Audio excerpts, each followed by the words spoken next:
Venevisión, líder en opinión, por tu canal independiente, Venevisión. Y ya está aquí en el estudio con nosotros Luis Florido. Él es candidato a diputado por el Circuito 1 del Estado Lara en representación de la Unidad.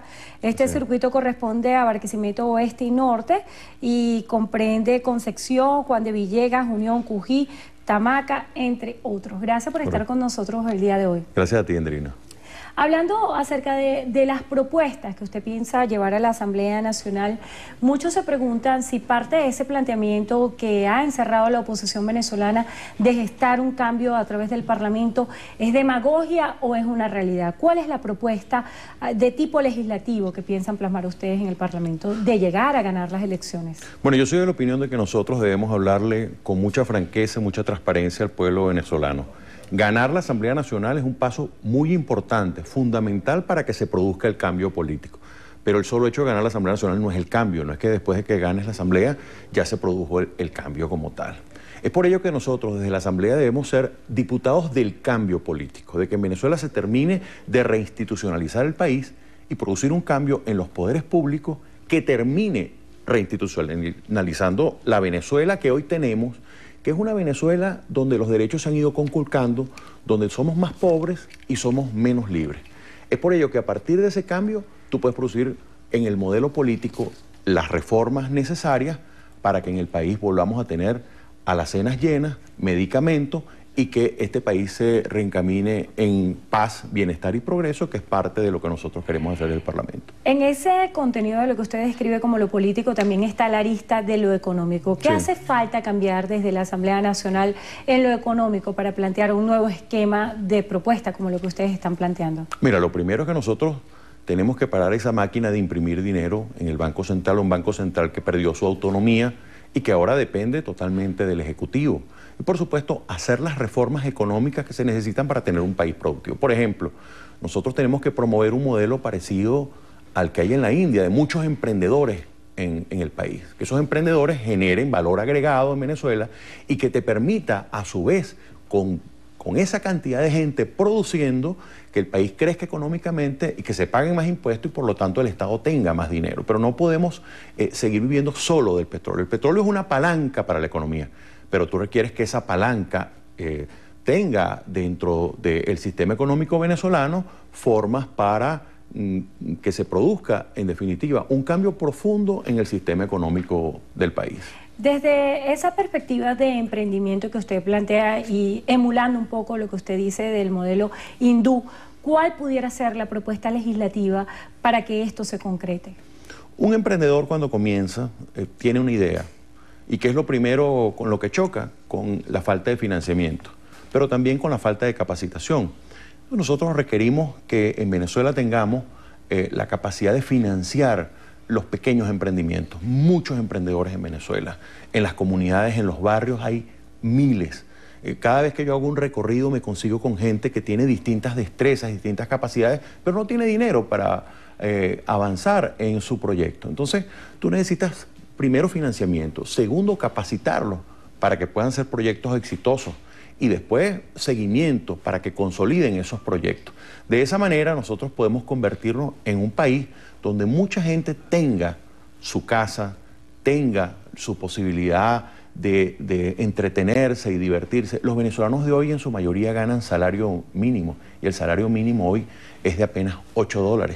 En las Naciones Unidas se considera que un país que está por debajo de $2 diarios de ingreso es un país en una severa crisis humanitaria y así califican y catalogan los países del África. Bueno, en Venezuela apenas el venezolano está ganando casi 0,20 centavos de dólar por día. Es decir, estamos en una situación muy grave y ello puede revertirse. Nosotros podemos cambiar y nosotros podemos convertir a la Venezuela de hoy, que es la Venezuela del caos, que es la Venezuela de la escasez, de la inseguridad, del desabastecimiento, en la Venezuela próspera, en la Venezuela del desarrollo, en la Venezuela de la producción, en la mejor Venezuela.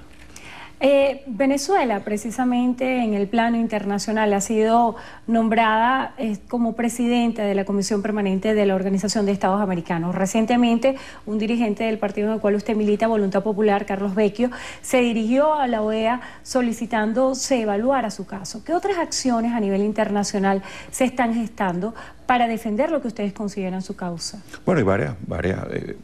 varias acciones, ¿no? A través del equipo internacional de la mesa se está gestando, por ejemplo, todo el tema de la observación internacional, que es un tema que seguimos trabajando con mucha profundidad, que el caso de Venezuela se le dé seguimiento, que tengamos observación internacional incluso a nivel de expresidentes en Venezuela el próximo 6 de diciembre. Yo creo que esta es una de las elecciones más importantes que se han producido en los últimos 20 años en toda la América Latina, porque aquí es pasar de un modelo retrógrado, atrasado, que le ha traído pobreza a Venezuela, que le ha traído atraso en todo nivel, a que podamos tener la palanca del cambio, las llaves de las puertas de Ramo Verde, en el caso de Leopoldo López, o de las puertas de la cárcel en la que sigue estando Antonio Ledesma, Daniel Ceballos, muchos estudiantes.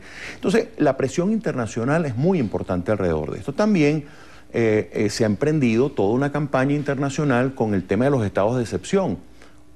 Los estados de excepción pueden ser una excusa del gobierno para tratar de conculcar derechos, para limitar derechos de quienes van a ser electos, en este caso de los candidatos. Tú no puedes desarrollar una campaña en la misma dimensión. Pero igual, con todo y este tipo de mecanismos que está implementando el gobierno, igual van a ser derrotados el próximo 6 de diciembre. Nosotros estamos convencidos de eso. Nosotros estamos convencidos de que viene un país diferente y ese país nadie va a poder detener lo que va a ocurrir el 6 de diciembre. Y haga lo que haga el gobierno, nosotros vamos encaminados a un cambio político profundo y de una dimensión enorme para toda la América Latina. Avisorando lo que viene, usted ofreció unas declaraciones en las que aseguraba que algunos candidatos de la oposición iban a declinar sus candidaturas para fortalecer la unidad. ¿A qué candidatos se refiere o cuáles son los escenarios que usted está anticipando? Bueno, nosotros tenemos, digamos, hay solo un candidato de la oposición en cada circuito de Venezuela, con excepción de los plurinominales, que es mi caso, donde hay 3 candidatos de la oposición, que somos parte de la Mesa de la Unidad Democrática. Solo los candidatos de la Mesa de la Unidad Democrática. Aquellos que son disidentes le hacen el juego al gobierno. Y por tanto, las encuestas ya están reflejando claramente de que esos candidatos disidentes han perdido, por supuesto, apoyo popular. ¿Por qué? Porque la gente va a votar por la tarjeta de la manito, que es la tarjeta de la Mesa de la Unidad Democrática, porque sabe lo que nos estamos jugando. El pueblo es sabio y el pueblo sabe que lo que nos estamos hoy jugando es la salvación de Venezuela, es la libertad de Venezuela, porque Venezuela quiere un cambio, Venezuela quiere unidad, pero también Venezuela quiere salir de la crisis y Venezuela quiere vivir en paz.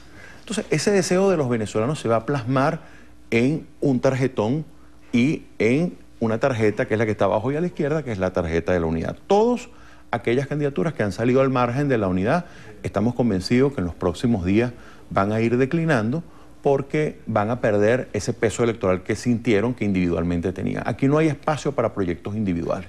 Aquí hay un solo proyecto colectivo, que es devolverle los colores a nuestra bandera, el amarillo, el azul y el rojo, que lamentablemente han sido vulnerados por esta cúpula corrupta que hoy nos gobierna.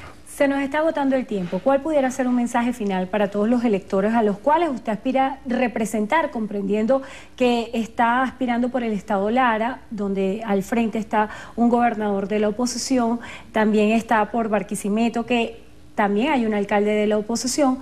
¿Cuál pudiera ser el mensaje para esos electores? El mensaje es un mensaje de esperanza.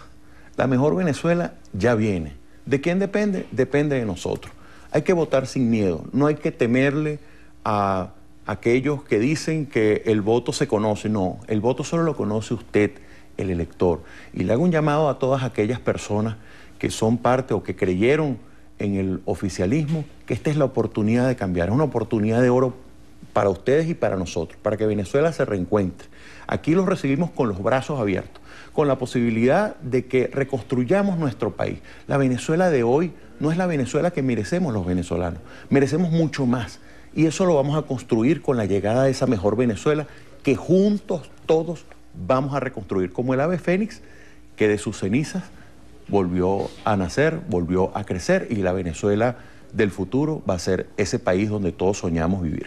Bueno, le damos las gracias a Luis Florido. Él es candidato a diputado por el Circuito 1 del Estado Lara en representación de la unidad, que corresponde este circuito a Barquisimeto Oeste y Norte, Concepción, Juan de Villegas, Unión Cují y Tamaca. Gracias por estar con nosotros hoy en Entrevista Venevisión. Gracias a ti, Andrina.